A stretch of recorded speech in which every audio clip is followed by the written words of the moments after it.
Andy, Mark, let me start with you. China has hit back strongly against the U.S. decision to impose another 10% additional tariffs on goods from China, and China's also filed a complaint with the World Trade Organization.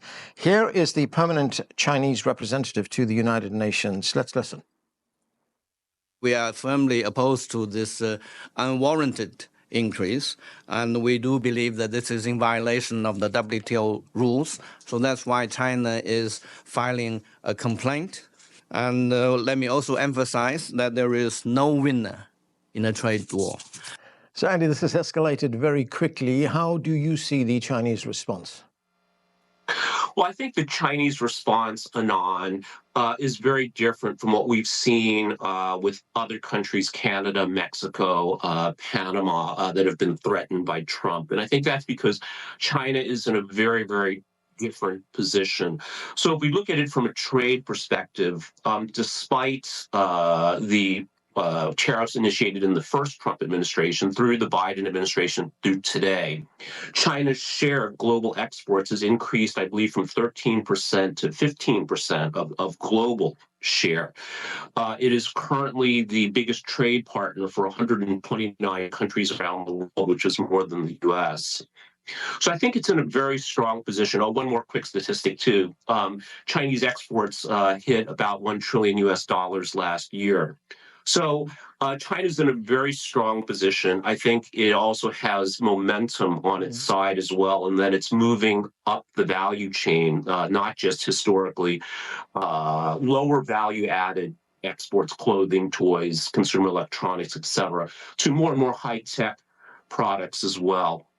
So I think that this is certainly true, that no one wins in a trade war. But I think given China's resilience, given how it has adapted to the new situation in the first Trump administration, that it's much more resilient, much better prepared. Yeah. And as a result, this may not lead to the results that President Trump is hoping to achieve.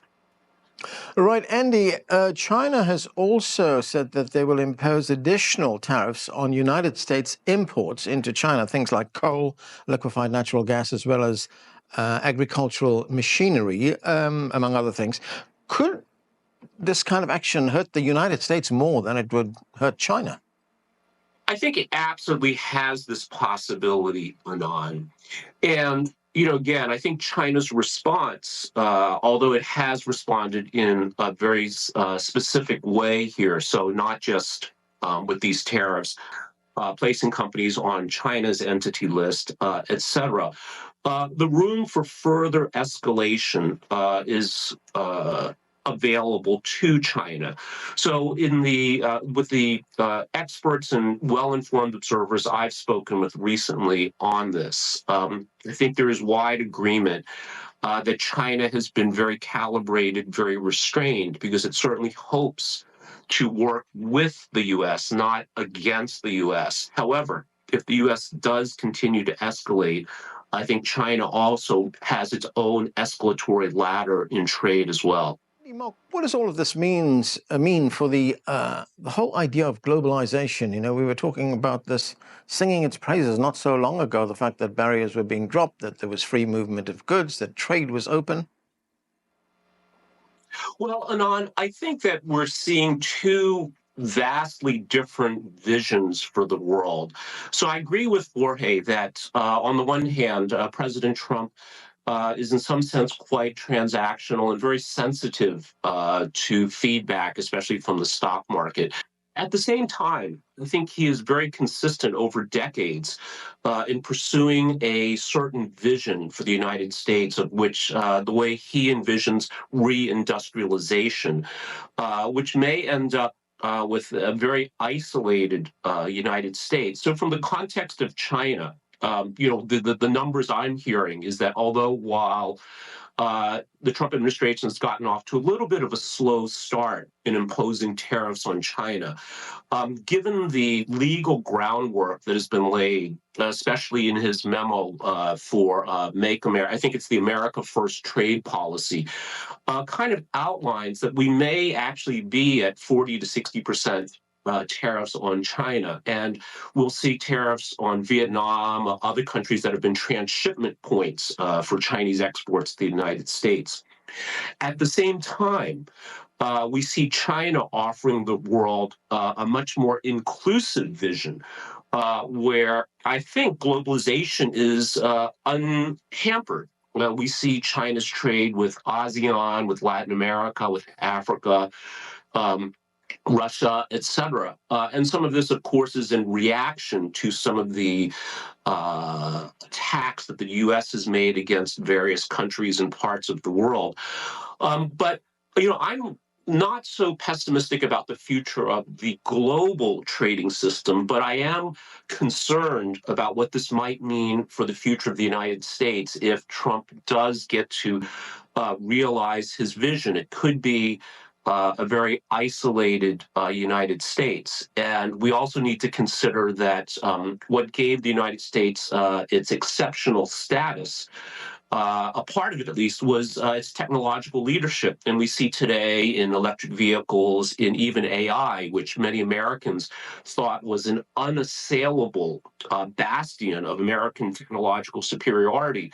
Now we see companies or products like DeepSeek that rival the best the U.S. has to offer. So I see two vastly different visions for globalization, Anand. Mark, if President Trump continues to alienate nations around the world with these kinds of actions, imposing tariffs on them, could the ultimate beneficiary be China? Could Europe, for instance, want to trade more with China? I think that certainly is plausible, Anand. And here I think it's important to point out Trump's relationship with tariffs. So it's absolutely right, as I think Jorge just said, that he sees this as a tool to coerce countries like Mexico to help solve the fentanyl problem. But at the same time, I think, again, President Trump has been very clear in his desire to decouple from China. So not only higher tariffs, technology export controls, et cetera.